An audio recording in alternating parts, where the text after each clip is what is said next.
ठीक क्योंकि है, तो हमेशा आप कह रहे हैं कि राज्यसभा नहीं, जो स्तर होना चाहिए था और जो दरअसल चर्चा होनी नहीं था, चाहिए थी, नहीं है, उससे कहीं ना नहीं था। कहीं 1 मिनट भटकते दिखे हैं। अभय दुबे, कल आप मेरे कार्यक्रम में थे और आपने कहा था दरअसल संविधान को अब धार्मिक ग्रंथ बना दिया गया है, बस हाथ जोड़ दो, चर्चा अंदर पढ़ने की जरूरत नहीं, उसे उसकी डिटेलिंग में जाने की जरूरत नहीं, वो हमें क्या बता रहा है, क्या दिशा दिखा रहा है, उस पर आगे चलने की कोई जरूरत नहीं है। वही होता दिखा, उसी में एक और कड़ी जुड़ गई। अबे आज देखिए, ये संविधान के ऊपर जो भी चर्चा हुई, मैं इसे राजनीतिक अंताक्षरी की संज्ञा दूंगा। हम अपने अपने पसंद के हिसाब से अंताक्षरी करने वाले की बात को पसंद कर सकते हैं या नापसंद कर सकते हैं।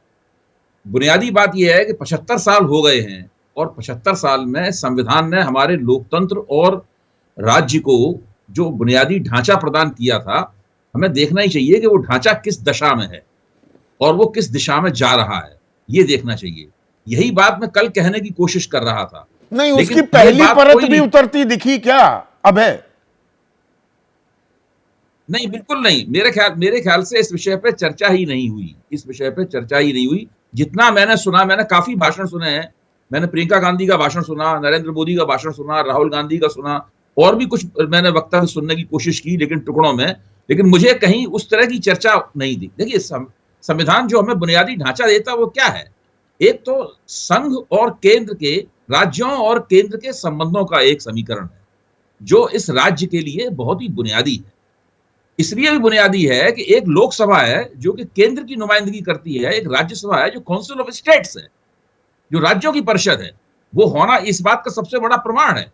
अब यहां पे है क्या कि इन दोनों का जो समीकरण है वो इस वक्त पूरी तरीके से बिगड़ चुका है। केंद्र पूरी तरीके से राज्यों की राजनीति को दबोच चुका है। यहां तक कल मैंने 2-3, समय नहीं था बिल्कुल, कल मैंने कहा था कि बात कही जाती है डबल इंजन की सरकार की, तो व्यवहारिक राजनीति किसी और दिशा में जा रही है, संविधान हमें किसी और दिशा में ले जा रहा था। अगर संविधान की बताई हुई दिशा में हम लोग जा रहे होते तो हर राज्य की सरकार डबल इंजन की सरकार होती, किसी भी पार्टी की हुकूमत केंद्र में होती, किसी भी पार्टी की हुकूमत राज्य में होती, इससे कोई फर्क नहीं पड़ता। लेकिन ये सब हो रहा है। जो राज्यपाल नियुक्त किए जाते हैं वो विपक्ष के मुख्यमंत्रियों को काम नहीं करने देते, समांतर सरकार चलाते हैं और उसका कोई जिक्र नहीं करता। मेरे ख्याल से लोकसभा में इसका जिक्र नहीं हुआ, राज्यसभा में इसका जिक्र होगा कि नहीं होगा मुझे नहीं पता है। तो अब होता क्या है कि ये इसी तरीके से पूरी प्रक्रिया चलती रहती है। एक जमाने में इमरजेंसी लगाकर, संविधान की एक धारा का बेजा इस्तेमाल करके इमरजेंसी लगाकर विपक्ष को जेल में डाला गया। आज उस धारा को इस्तेमाल करने की जरूरत नहीं है। बिना उसके ही एक कानून में चालाक परिवर्तन करके विपक्ष को जेल में लगातार डाला जा सकता है, लंबे लंबे से डाला जा सकता है। ये टेक्नोलॉजी विकसित की जा चुकी है। तो संविधान में बिना कोई संशोधन किए हुए, संविधान में बिना कोई खास परिवर्तन किए हुए, संविधान की किसी धारा का कोई खास बेजा इस्तेमाल किए हुए संविधान विरोधी राजनीति की जा सकती है। यह बिल्कुल पिछले 10 साल में काफी कुछ स्पष्ट हो गया है। संविधान की गरिमा का पहले भी हनन हुआ है। मैं तो खुद इमरजेंसी का भुक्तभोगी हूं, मेरा परिवार भुक्तभोगी है, मेरे ऐसे बहुत से लोग इस देश में मौजूद हैं जो इमरजेंसी के भुक्तभोगी हैं। हम लोग उसका समर्थन नहीं कर सकते, हमें तो उसकी कड़वी यादें अभी तक परेशान करती हैं।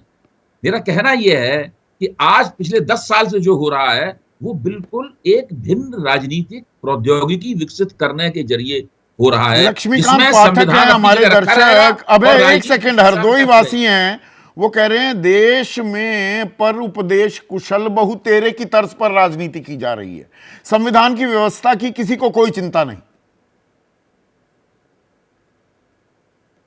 देखिए, अब जैसे कि हर एक की अपनी अपनी विचारधारा है। भारतीय जनता पार्टी की अपनी विचारधारा है जो स्पष्ट है। उस विचारधारा से संबंधित जितनी बातें संविधान में हैं या जितनी बातों का संविधान में संशोधन किया है वो उन्होंने बता दिया, प्रधानमंत्री ने, हमने ये किया उसके अंदर। लेकिन जो दूसरी जरूरी बातें हैं उनका उन्होंने कोई जिक्र नहीं किया। तो ये तो क्लेवर पॉलिटिक्स हो ही रही है ना।